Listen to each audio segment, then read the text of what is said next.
everyone from Philippines to China. It's Belle and Lian. Kailangan nga namin sumunod sa patakaran dito sa China. At pupunta nga kami sa kalapit na county ngayon upang ipacheck itong sasakyan namin. Kahit na sa tingin ni Lian ay maganda at smooth naman itong imaneho at wala naman siyang napapansin na kahit anong depekto. Ang aming sasakyan nga ay 2008 Honda Civic, kaya kung mapapansin niyo ay luma na. 16 years old na siya pero hanggang ngayon ay good condition pa. Dahil alagang-alaga nga ito ni Lian at napamahal na rin ito sa kanya.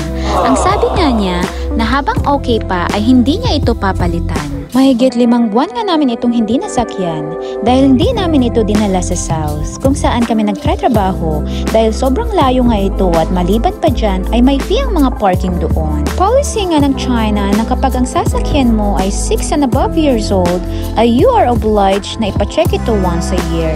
Dahil kung minalas ka nga at pinahinto ng mga pulis at wala kang maipakitang papel to prove na napacheck mo ito, ay magpa-fine ka nga ng malaking halaga. Another situation ay kung na-aksidente ka, kahit na meron kang malaking insurance ay di mo nga ito magagamit kung wala kang proof na nagpapatunay na napacheck mo ito. Actually guys, naisipan na namin itong ibenta dahil di nga namin ito nagagamit at medyo malaki din ang maintenance nito sa isang taon na umaabot din ng 14 to 18,000 pesos. Ibebenta na sana namin ito bago kami lumipat noon pero mababang kuha dahil sa katandaan at di nga ito worth it sa amin kaya ikikip na lang namin dahil parang ayaw din ni Lian i-let go dahil mahal na nga niya ito. Maganda din kasi na may sariling service kasi kapag ganito na nauwi kami sa amin ay napupuntahan namin ang mga gusto naming puntahan na medyo may kalayuan. One eternity later. At magbabayad na nga si Lian at dito niya ipapatatak ang kanyang proof card. Ganito din ba ang patakaran sa atin guys? Paki-comment down below. Sa wakas at natatakan na nga at hanggang October next year itong ma-expire. Ngayon, naghahanap nga kami ng mall dito sa county para makagala at masulit naman ang aming pagpunta dito. Ngunit wala palang mall dito. Makakainan na nga lang ang aming hahanapin dahil tanghali na. Ngunit di namin alam kung anong kakainin namin dahil umay na kami sa karne at isda na aming kinakain ng ilang araw. Nakita nga namin itong pizza house at itong fruit pizza nga ang napili namin at aking i-partner dito sa lemon juice na aking nabili. Share na nga lang daw kami ni Lian dahil hindi siya nakakaramdam ng gutom at sa sasakyan na lang daw kami kakain.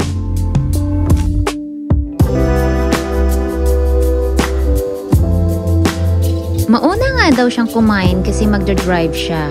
Uuwi na nga lang kami kasi wala kaming mahanap na magandang galaan dito. At isa pa, sobrang init ng panahon. Sobrang sarap na sarap nga si Lian sa pagkain at pati ako ay natatakam na rin. Amoy pa nga lang kasi ay nakakabusog na. Medyo matagal din kasi yung last time na kumain kami ng pizza, kaya na-miss ko din talaga ito. Napakasarap talagang kumain ng mainit-init at creaming pizza. Dati-dati ay may meat or ham ang binibili kong pizza. Pero dahil umay na nga kami sa kahit anong karne, ay itong fruit pizza nga ang aming napili. And it's actually refreshing ang lasa. Mukhang tumataba na nga ako ngayong bakasyon dahil dami kong nakakain araw-araw.